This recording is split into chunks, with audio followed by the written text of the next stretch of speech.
can Kenya be on this thing? And they tell me, oh, we have our guy who organizes it. And I go for the next one, and I found again, Nigerians are on the thing. I go like, there's no way. I call the owners of the event. I'm like, listen, if East Africa is not represented here, we're not coming. Yes, we must get our people into every table, every boardroom, every decision-making area.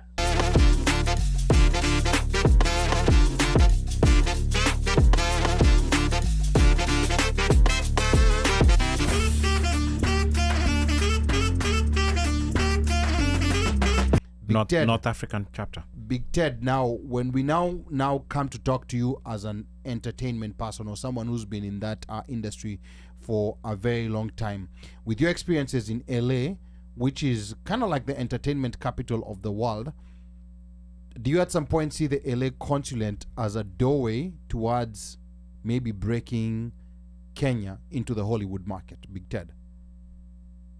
Exactly. So I think right now what happened is, I think, yes, LA was the capital, but you know very well right now with states like Atlanta and all of them which are coming up as capitals for music and movies. One of the things which happened today, I met the Motivate family. They're very, very big on TikTok. They have so far accrued about 1.5 billion views. 1.3 billion views.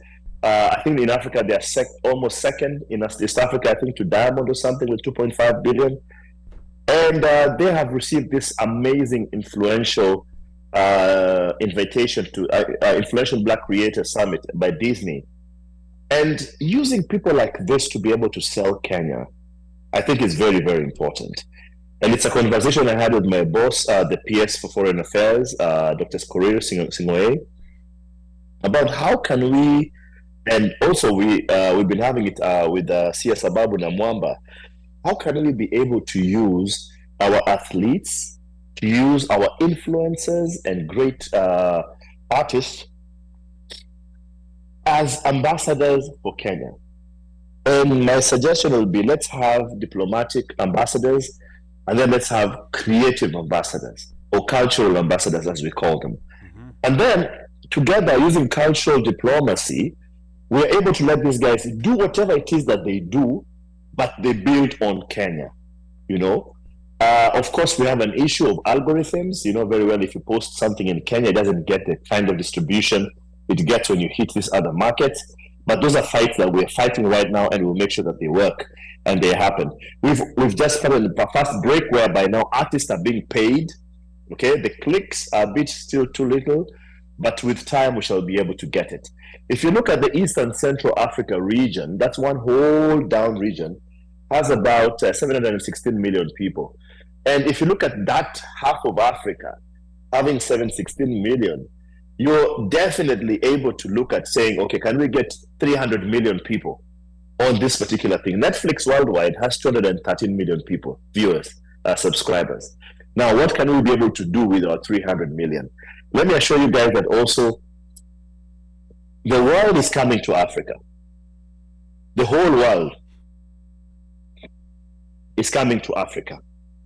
And because the world is coming to Africa, Africa has to be ready to be on the table. If we do not position ourselves to be on the table, we shall be on the menu again. Okay, now, very interesting. You talk about Africa being on the table. I also think it's very important to make people understand what it means to being on the table. Make the average person understand, not only the players, because this is a cliche that people hear a lot of times, but your average person just going about their day-to-day business, they don't know exactly what that means. A couple of things are happening right now, that majority of Kenyans don't know. For example, the integration of the East African community, which has been progressing, at a very fast pace. I don't know whether people know that we already share a passport. We already have, what's called a customs union. We already have we have a customs union. We are working towards having a common currency. This is something that people don't know. Very soon you will be saying goodbye to your beloved Kenya shilling. We're going to have a common currency. Another common thing that are still controversial but kinks are being worked out is freedom of movement, like the European Union, where you can move back and forth between the different East African countries. At some point, there was a move towards having a common visa, like the Schengen visa, and there was a version that Kenya had, I think, with Uganda and I believe Rwanda, but it got complicated with this electronic travel authorization. But there was already a move towards that. Eventually the goal is to have just one visa to move into any of those countries. And then the other more controversial one, but also part of a pillar of the merging of the East African community, is freedom of movement of labor. So people, especially in the entertainment space, you have to start asking yourself a question. Now if Diamond can come to Nairobi or to Mombasa, just like he can go to Arusha or any other Tanzanian city, are we prepared for that? Is our entertainment industry prepared to go, like to Bujumbura? Because now you'll be able to go without permission. It's going to become the same market. So these are some of the things that I think it's important to break them down in a way that a regular person can understand. President Ruto is coming on an official White House visit. We know there is pending US-Kenya free trade agreement. What exactly does it mean for me if I'm an avocado farmer or if I'm a basket weaver? These are the things that now me speaking from the ground that I'll tell you, and maybe you already know Big Ted, that are sometimes not articulated very well to the regular person. Because I think if the regular people had, like even a soft understanding of this, then there would be a push to even want to question the leaders. But these are things that people don't know.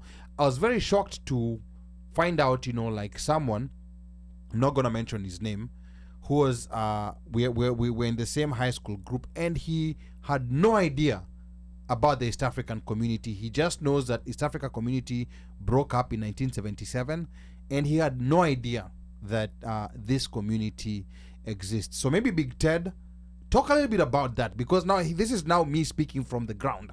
Like people don't know what these things mean, being on the table or being part of the menu. It's funny you say that, because there's somebody in the comments, Su Kagweria Karibu Sana, is asking, what does it mean to be on the table for Africa? Very, very genuine question. It's a very genuine question. And most people don't know. It's a cliche that gets thrown out, but people a lot of people don't know how to digest it, because they don't understand exactly what that means from their personal perspective. Yes. Big Ted. Okay, this is what I mean. And so I come to LA and I attend the first event, and I see the other nationalities, Nigerian and the South African. And then I push for the next one. I'm like, hey, can Kenya be on this thing? And they tell me, oh, we have our guy who organizes it. And I go for the next one, and I found again, Nigerians are on the thing. I go like, there's no way. I call the owners of the event. I'm like, listen, if East Africa is not represented here, we're not coming. We won't show up. And don't say it's worldwide. Do you know when I showed up? So they tell me, okay, why don't you come to our office, come and talk to us about it, to our board. When I go to the board, I find that it is Americans and a Nigerian guy who on the board. Of course, the guy will first feed his people.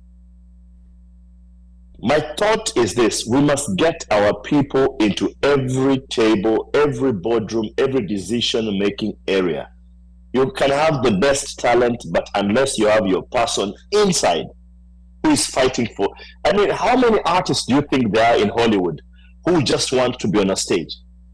And those who will pay or accept not to be paid. We must be on the table. We must be at the place whereby when decisions are being made, we are also in that room, decisions are being made in.